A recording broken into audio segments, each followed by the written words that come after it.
similarities between what you do and what I do, which is just help people live out their best lives, which is helping them figure out through a conversation what it is that they want, what they're looking for, what makes sense to them, and helping with style. Yeah, with style, definitely with style, with clothes, is my domain, right? And with like tax and legal solutions for different countries is more like your domain.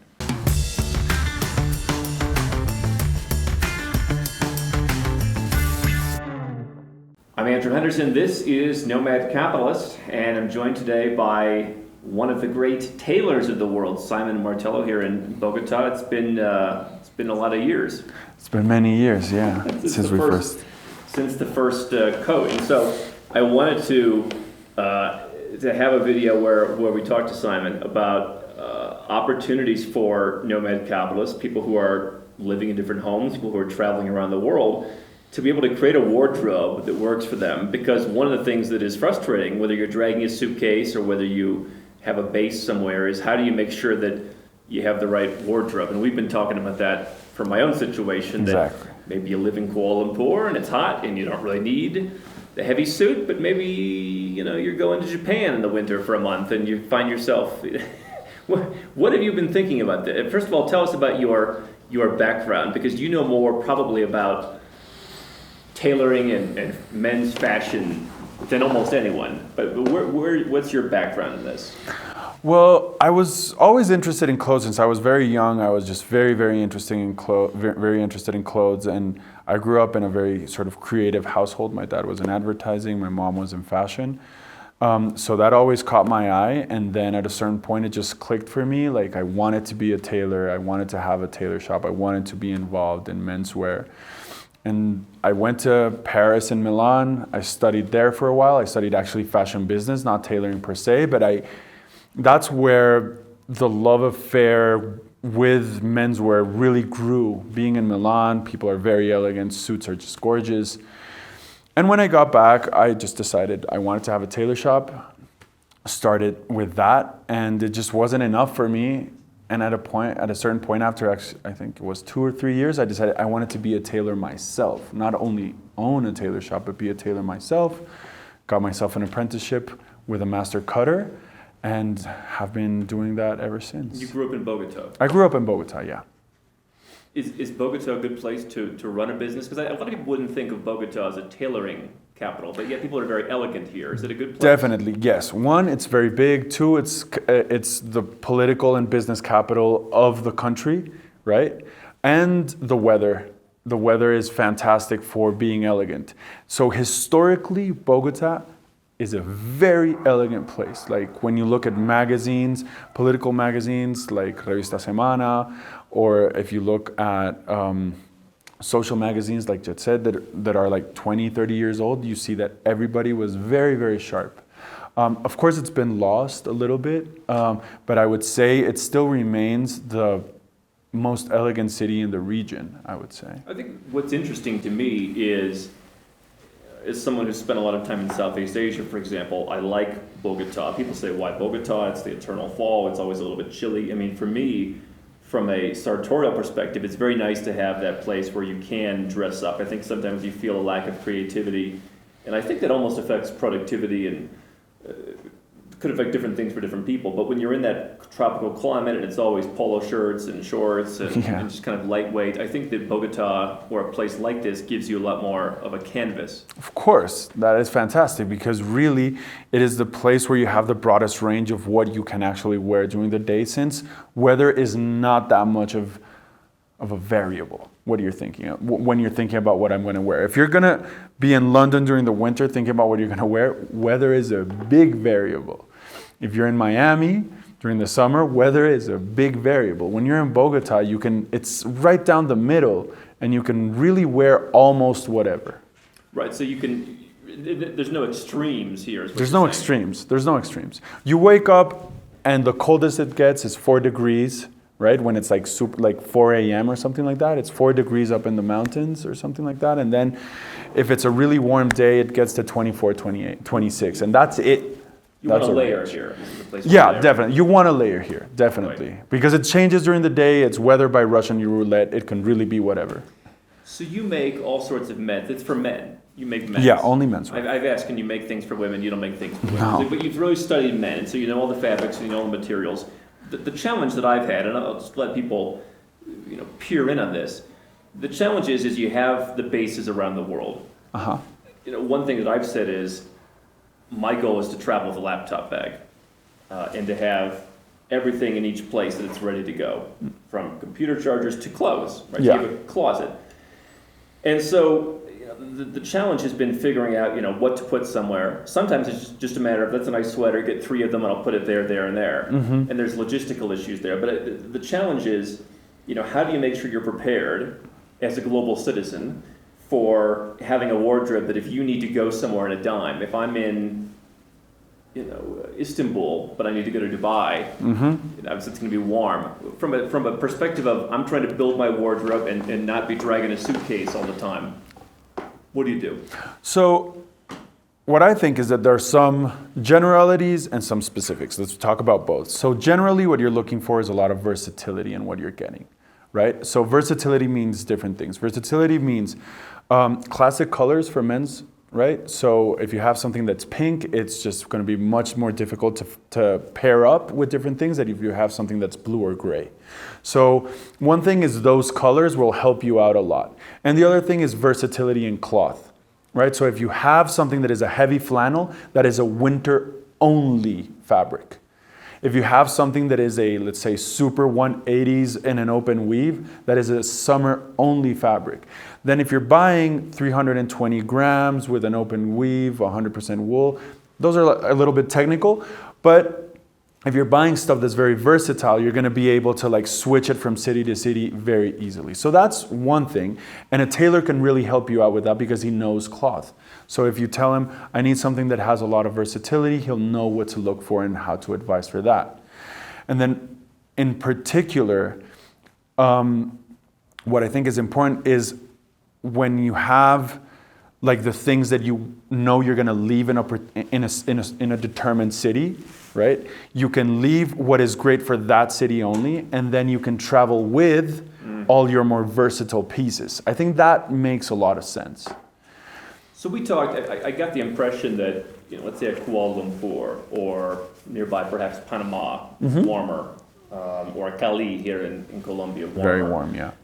And there's warm places that are year-round warm. That's almost one set of clothing. Uh-huh. You're kind of shopping for that. And then there's the places where it's just always kind of cold. So in a Moscow, or even as you said, maybe a London. And then you leave that there. You get your only cold. And then you've got these kind of versatile 3-season things. And you move around, and you can move around with those. And then you can have little tweaks on them that are fantastic. Like we make, for example, with some clients, interchangeable buttons.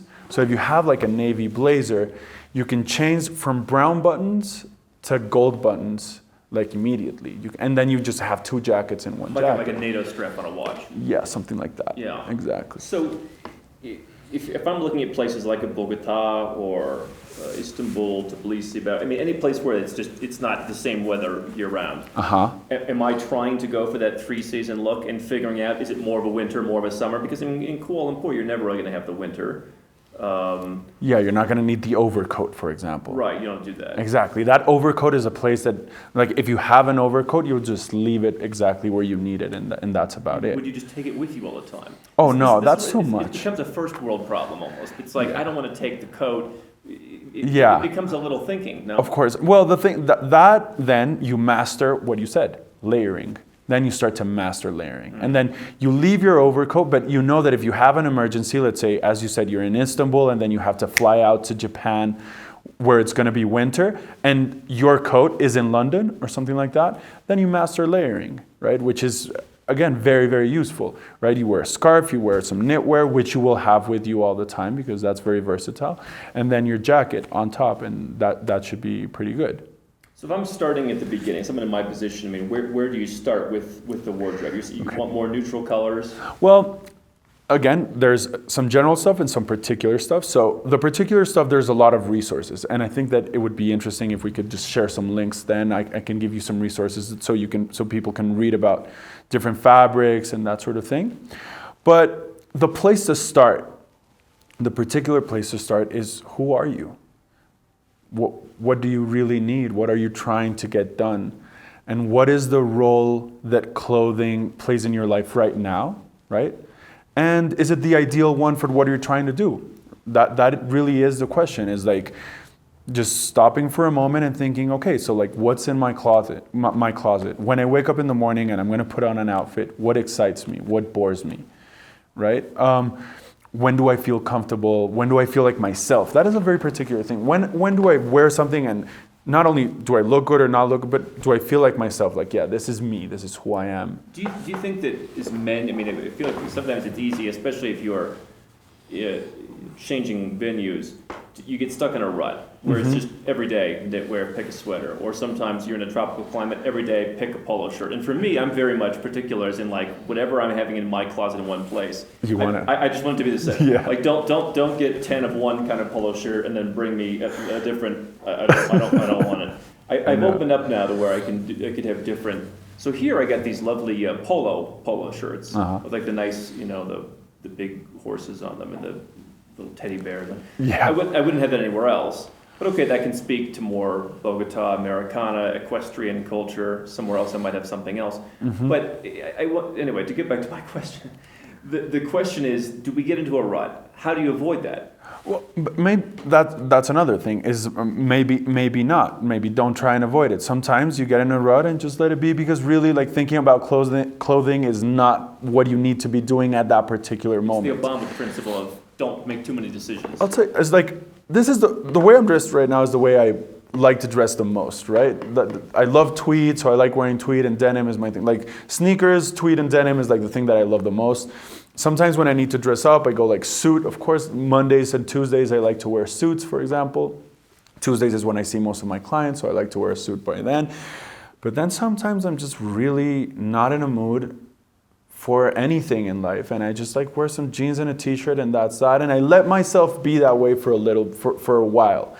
What I try to do with my clients is just like have some options in your closet so that you can easily be who you are being in that moment, right? You can easily do that and not try to push something on them or something like that. It's just, I see most of the advice that gets written when it comes to clothes is like, you should have a navy suit, or you should have 7 suits, or you should have a tuxedo or something like that. It's just like, I don't know. I mean, depends who you are. It depends what you want, right? If you get stuck in a rut and you're dressing the same way all the time, and you find that you don't want that anymore, fantastic. Let's have a conversation and let's get out of that. If sometimes you're really like overwhelmed, you got 3 kids, and you go like, look, Simon, I can't really put a lot of energy into my clothing. All right, let's make some easy pieces. And if you want to dress the same way, then all right, let's just make the same shirt all the time. It doesn't matter. I mean, what do you need? It's in a way, it's like it's all okay. I wonder if going from place to place, we almost put a pressure on ourselves. We have to have the same variety in the wardrobe, and maybe what you're saying is just get 7 of the same sweater or short or whatever, and allow yourself to be rather routine about it. Well, it could be. The thing is, like, I try to have a sense when I'm meeting with a client, how much energy does he want to put into his wardrobe, or his clothes, or his style, the way he dresses. How much because it makes sense for me to know so that I can advise him about something that works. If you're going to be a person that really has too much to do and you don't want to pay a lot of attention to this, I'm not going to sell you pleated trousers, because you're going to have to iron your pleats. They need a little bit of extra care. Or if you're going to be a person that needs a suit to last a lifetime because you don't want to get suits every 3 months or every year or something, I'm going to sell you some hardy cloth, for example. But if you're someone that goes like, no, I want to iron my pleats, I iron my own shirts, I want to have different weights of shirts. If you're into the particularities, then we're going to have a big conversation about a lot of variety. I think that it seems, at least in the Western world, and I want for you to comment on this, I mean, suits any kind of, not even formal, but business attire has largely fallen by the wayside.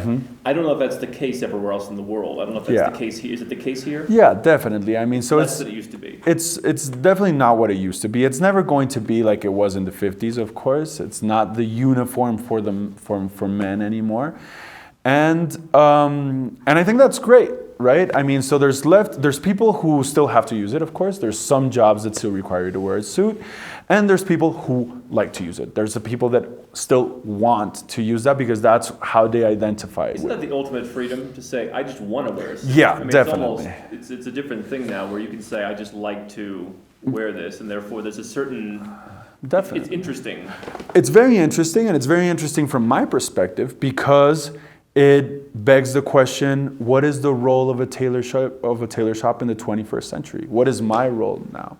So that's what we've done. If like tailor shops and the bespoke process are a beautiful way to create personalized clothes, and I can apply it to whatever garment.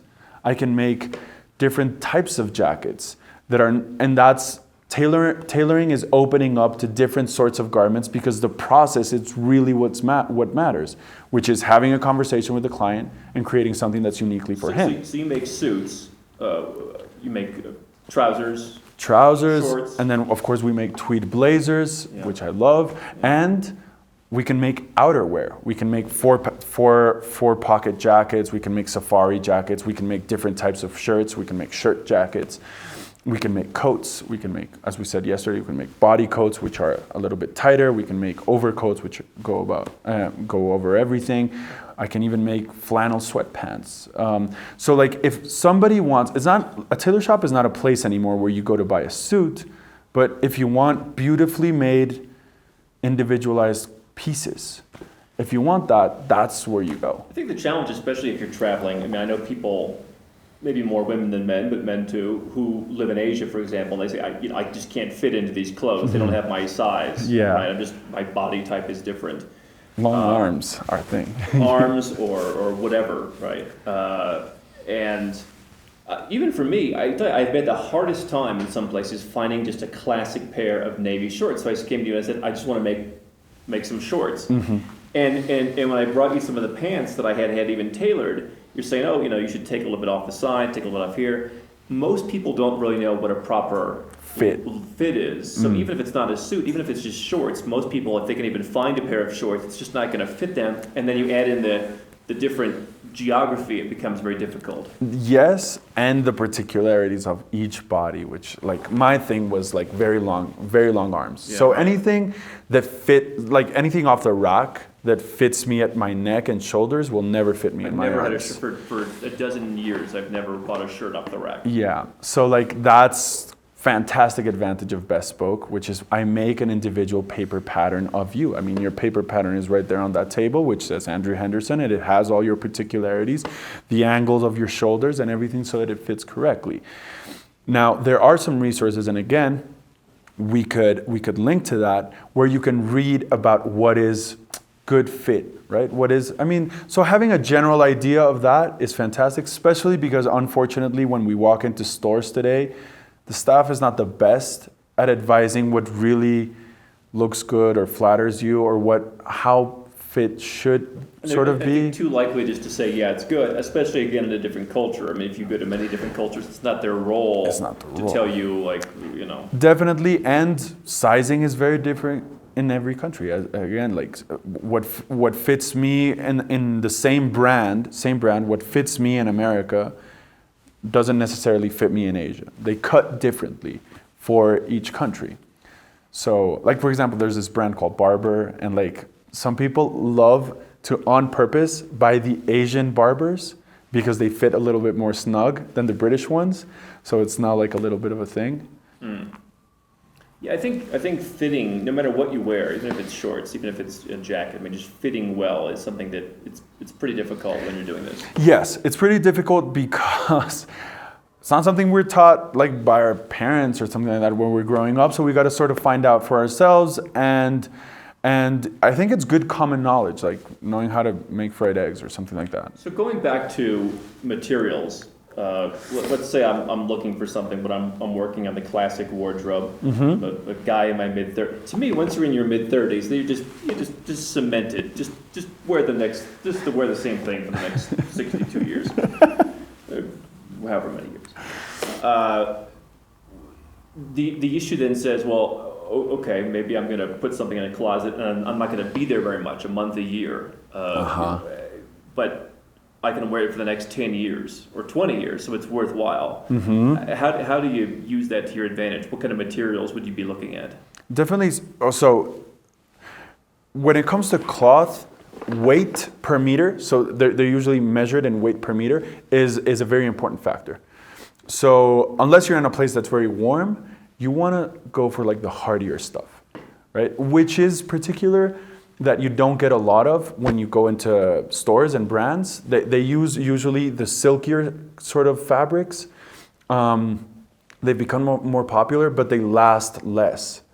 And if you're gonna leave something in a city for a long time and you want it to last a long time, just go for something that has like at least, I mean, my sweet spot, I would say as a general advice, my sweet spot, 320 grams per meter. I love that. I mean, it's 4 seasons and it's fantastic. Is that wool? Is that, I mean, what linen? It can be whatever, but yeah, usually wool. Usually it's wool. So you go in anywhere to a store or to a tailor shop or something, and if you want something that is like is going to get great use because it's 4 seasons, so a lot of versatility, and then it's still hardy. Something that is between, let's open it to a range, between 260 grams per meter and 320 grams per meter. It's fantastic. I like 320 grams because it drapes better, so it fits a little bit nicer. But that is a good sweet spot, and that is a good advice to know. If you find a tailor and you say I want 320 grams per meter, and they're like, I don't know what you're talking, should you just walk out immediately? Oh yeah, honestly, yes. Yeah, any tailor. I mean, these are the little numbers in which we move. I mean, yeah, of course we know this. We should know. I remember the best one was when you were telling me you were showing me the POWs. Oh yeah, the POW. Yeah, the Prince of Wales. Prince of Wales patterns. What are the common misconceptions you see with guys that they should be aware of? Again, specifically germane to someone who is traveling. Yeah. What are the issues that guys are unaware of? Well, this is one that happens to me a lot, and it's pushing your budget. To me, that's one. So like most people walk into this tailor shop or into many tailor shops, and they go like, okay, show me what you got, and then they go like, give me the price on everything, and then simply push their budget to whatever is the most expensive that they can afford, and they think that is best. Like expensive is the best, or something like that. In a tailor shop, it doesn't really work that way. What works is, what do you want? What is best for you? Maybe it is the most expensive stuff, or maybe it really isn't. So a huge misconception is that pushing your money will get you the best thing. Getting you the best thing is really finding out what you need and executing that. Are you suggesting that a good tailor would create a better product out of a lesser material? It could be, and this is the thing. Many times, if you come in and you, let's just say, mention your budget up front or something, they might just try and push you what they call a super 180s with cashmere or something like that. Let's just say they push you a super 180s with cashmere for your suit, for your navy suit, which is the only navy suit that you're gonna have, or the only suit you're gonna have. Let's say you want one suit, and they push you a super 180s at 240 grams per meter with cashmere there. If you give that suit heavy use, it's gonna ruin really quickly. And if you're not somebody that takes particularly great care of your clothes, even more so.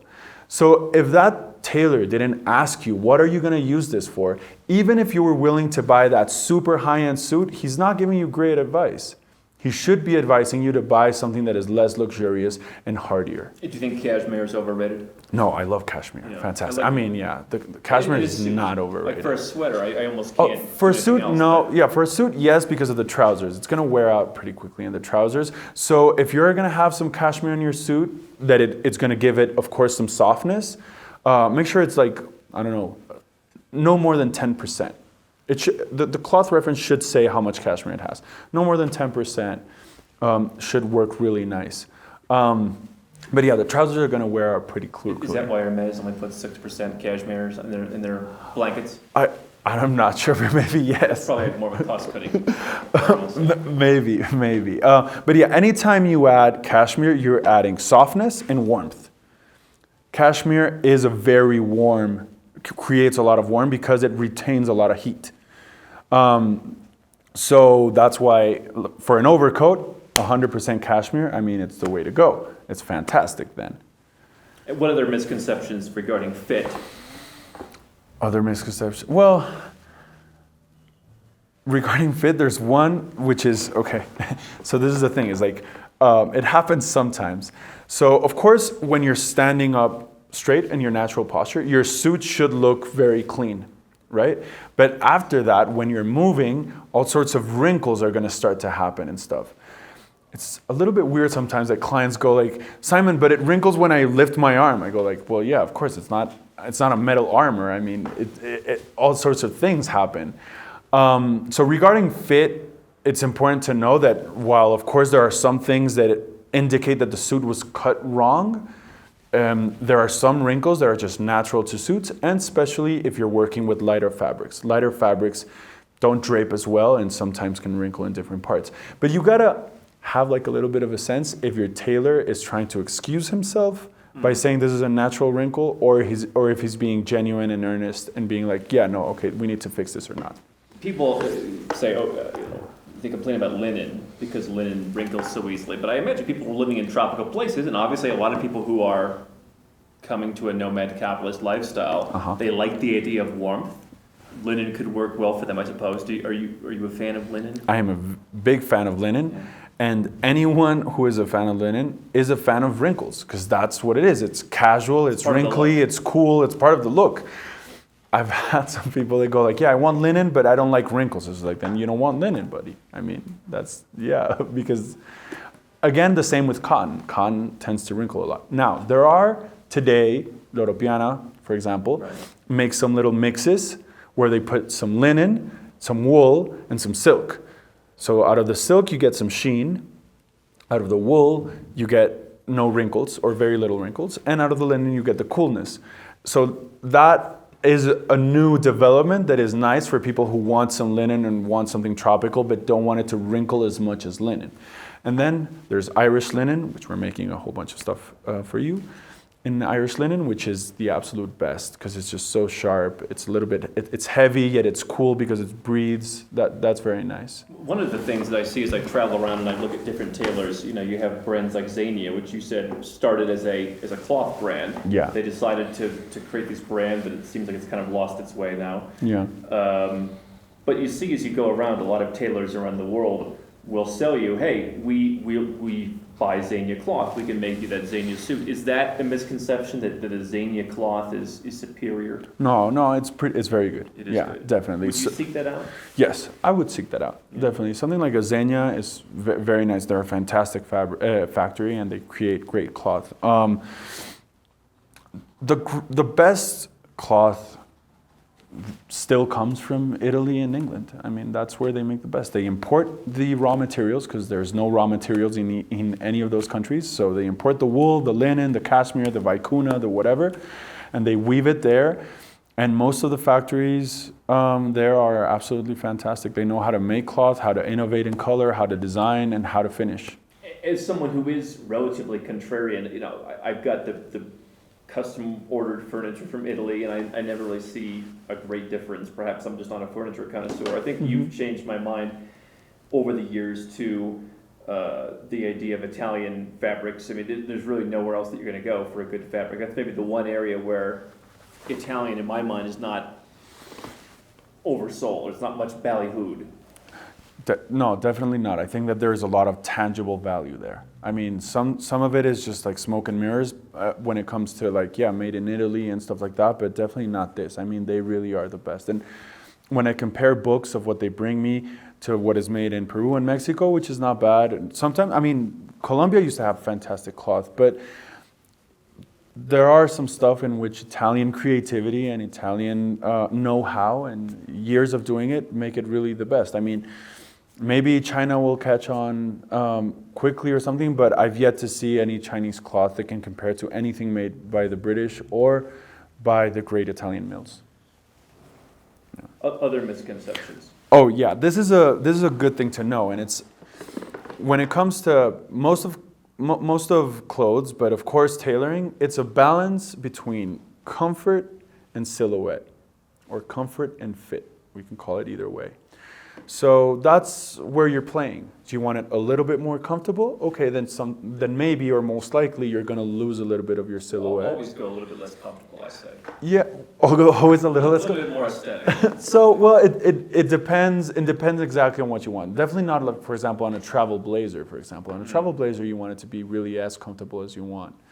So, like, the silhouette and the comfort thing are, I mean, almost always like on two ends, and then you're playing with that, right? So whenever you're having a fitting, know that and play there, and then find your personal sweet spot for what you want out of that piece, and yeah, for what you want out of that piece, really. Are you going to move around in it a lot, or is it just something that you're going to wear into, walk into the restaurant and then just take it off immediately? Are you going to drive in it?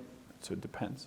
What's the value of a Bogota, for example? Because I've seen all the different places to get suits over the years. You have some places where it's way too cheap. You have places, I imagine, like the UK, where you're certainly paying more for that legacy brand. Mm-hmm. Is Bogota, do you think, kind of in the middle? Actually, it is, yeah. I don't want to be cliche and just go like, yeah, it's smack down the middle, but it is something like that. So we make fully hand canvas suits that are cut individually by your tailor, which is what real Bespoke is actually all about. We hand finish all our suits, and we make them in the way that is the time-tested method of building suits, or garments in general. We do use those processes in a very classical way, but it costs way, way less than anywhere in Italy, especially in England. So we're talking about something that here can cost you, I don't know, $1,000 or something like that. We're talking about 4,500 pounds in the UK. Is that significant? Yeah, it's that. No, I know it's that significant. It can go all the way to $7,000. There are some tailor shops where their base price is $7,000. Like $10,000 for a Yeah, suit. for a suit.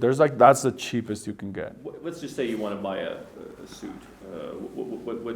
What kind of should be the minimum entry point in a place like this that offers more value? $2,500. That's what you should be looking at, sort of. No less. No, except you're in Bogota. But like if you're in Italy, if you're in Italy, don't spend less than 2,500 euros. No. From what I've seen, I don't think. No, there's another thing that what we're talking about is bespoke, right? Which is like this process. Now there's also made to measure, right? And made to measure, there are some great examples of made to measure. It's not a better or worse process. It's just a different process. So depending on what you want, the time frame that you have, you can have time to come in for fittings. We see you, we talk a lot. So made to measure is better for some people. And then made to measure is good at around $1,500. Again, if you're in Europe or in the United States or in Asia. If I'm coming to you, if I say, all right, I want to go to Colombia, I'm going to follow the Nomad Capitalist advice. Uh-huh. What's kind of my minimum? Like, don't spend less than how much? Here in Colombia? What's the cheapest suit someone should get from you? $600. Oh no, our suits do not start at $600, but I'm talking about in general, like what I see around with like my other friend tailors. I mean, don't spend less than $600. Yeah. And anything less than $600 is not going to be fantastic. Okay. It's not going to be very well built, to be honest. What are the pieces that everyone should have in every closet? Okay. So again, as I said, like that question varies for everyone. So like those super huge generalizations, I find sometimes, well, they're difficult. But I'm going to answer because I don't want to be. A navy suit everywhere. Well, yeah, and again, let's generalize and let's say, yeah. I mean, honestly, a navy suit, which was not a blue suit, but a navy suit, is a fantastic thing to have, and a navy blazer in an open weave. Right? So a navy blazer in a cloth that has an open weave, so it breathes a lot, so it has a lot of versatility. If you have that, and if you add interchangeable buttons, I mean, you can use that so much. I mean, that is something that you can wear with a t-shirt and jeans and sneakers, and that is something that you can wear with a tie and a shirt. It gets you through a lot. So that is fantastic. A lot of knitwear really helps. Again, layering, especially for Nomad Capitalists. I mean, owning good pieces of knitwear and mastering how to layer will get you through all climates. A lot of white shirts. I love having 6 identical white shirts. Me particularly, again, it's not for everyone enough. It's thinking maybe 4, maybe 3. Identical white shirts. That's fantastic stuff. And then 2 or 3 shades of blue. Just very versatile stuff. That is great. A lot of navy socks, just plain navy socks. Right. A lot of that. Getting back into just the plain or light patterns. We were talking about, for versatility purposes, I love a French cuff, but it's really hard to convert that into a shirt that you're going to wear out to dinner or on a date or whatever. That's a tougher look. Well, and when we discussed it, we were like, yeah, maybe it is your look if you're like a super like elegant guy now, or have a great cufflink collection or something like that, then that's a fantastic thing. But nowadays, yeah, it's not the most versatile thing to get French cuff unless it's your thing. Which I think is perhaps more relevant now than ever to make it your thing when no one else is doing it and stand out. And if you have a good collection of cufflinks, I mean, it's just gorgeous, of course. Hard just to take it on the road though with a sweater, and roll it up. Roll it up and then they get lost and stuff like that. Yes. But that's another thing that is nice about, I mean, I love this about menswear, and it's that while it's still like a very broad universe, it's a little bit more restrictive than women's wear, I find. And I think that it's really cool that we get to wear a lot of like plain pieces, and then there's just like 1 or 2 things that we can play around, which is ties, pocket squares, scarves, cufflinks, right? So if you want to be playful with some stuff, sometimes it's best not to be playful with the cloth of your jacket and just find something very flamboyant. Just like, yeah, wear something nice, navy, brown, or something like that, gray, and have like really nice accessories. The socks, that's another example. Yeah, Tom Ford talked about how it's in many ways so much more enjoyable to have a menswear line because you're just kind of nipping and tucking and changing lapels a little bit, whereas with women's wear you're often just throwing out the whole thing every season. To me, definitely. That's what I mean. I've never gone into women's wear. I know nothing about it. I mean, I'm just so obsessed with menswear, and that particular thing about it, it's about small details, and I love that. Do you find, because we're in Colombia, do guys come to you and say that maybe they came here, they weren't dressed as well, they got dressed up with all the perfect tailoring? Do they tell you about their experiences in the dating world? Do they come and tell you, people really respond? Well, I've actually asked my women friends about this. I've definitely asked my women friends about this, and even if it's not, this is my perspective so far, what my research has shown, is that even if it's not particularly a suit or a blazer or something like that, just dressing in a way where it shows that you made an effort, it's showing that you made an effort. You're showing up for life in a way that shows that you care. That's it. I mean, it doesn't have to be a suit. Some people translate that, and then you have to wear a suit every day. And I don't think that's the case. But dressing in a way that communicates being here matters to me is all the difference for whether you're in a date or a job interview or something. But I've asked my friends and they told me, like, look, the guy doesn't have to wear a suit, but show me that you care. And I think that the issue, when I go back to being 21 and wearing, I was really into the French cuffs even back at 21, 22, and people would kind of make snarky remarks. I think owning that more would have been better. Definitely yes. A person without such great pride, you should just own it. Yeah, definitely yes. That's the difference as a guy. That's the difference at 36 versus 21. I have it all the time. It's like I wear more ties than most people, and I own it. It's my thing. I mean, I love ties, especially knitted ties. I mean, I love it. It's just like now it's the thing. I think the other thing, though, is if you're coming from, let's say, the United States, where it seems like in a lot of circles, people there's almost a disdain for dressing well. I think in a lot of countries around the world, it's still a thing that's respected and you can do this and people appreciate it. Definitely, if that's the thing, it's like if it's a thing that just tells arrogance, then you're just going to be arrogant. I mean, that's the thing. If that's the energy that you're putting out, which is arrogance, then you're just going to be arrogant. But if it isn't that, but actually like you're just showing up to life prepared. I'm showing up prepared. I'm here. I care. Let's get this done. That's sort of like what it communicates in many parts. And I would argue that maybe even in the States as well, Again, if it's not like such an arrogant sort of thing, but that you're showing up like you care. I mean, I had a sommelier friend say a wine snob is just a snob. And so I think that's perhaps true in this as well. What is your final advice for someone who is living a global lifestyle? What should they take away from all of this? Not to sound repetitive, but just take a few moments and ask yourself, like, what's my life like? What my life is about right now, because it could change, but what my life is about right now. What am I trying to get done? What are my activities?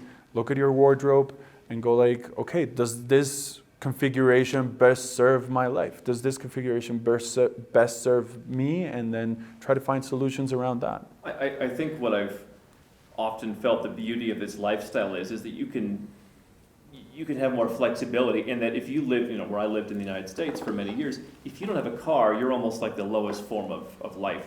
But yet I go everywhere I go now, and I'm sure in Malaysia there's local guys who drive their big Mercedes around, and I'm crossing the street, and maybe they think this is some peasant tourist, but you know what? It's like you're kind of floating above it, in that, if in the context of fashion, if I'm wearing something and someone is obnoxious enough to have a complaint, I'll say, it's almost like, don't you know, this is all the rage in Norway. Yeah. Like, how could you be, and I think you get away with more things, and you get to feel comfortable doing more things, and you can truly be yourself. In that, I think removing yourself from your native culture allows you to kind of pull back and say, what is it that I want? Not what is it that I'm doing to blend in Kansas City or in Adelaide or in Birmingham, but what is it that I would do if there were no preconceptions? Definitely. I think it's anyone who has at some point or another left home or lived abroad has found that the first few months there's a sense of fantastic freedom, because you just moved away from all the patterns that you were used to.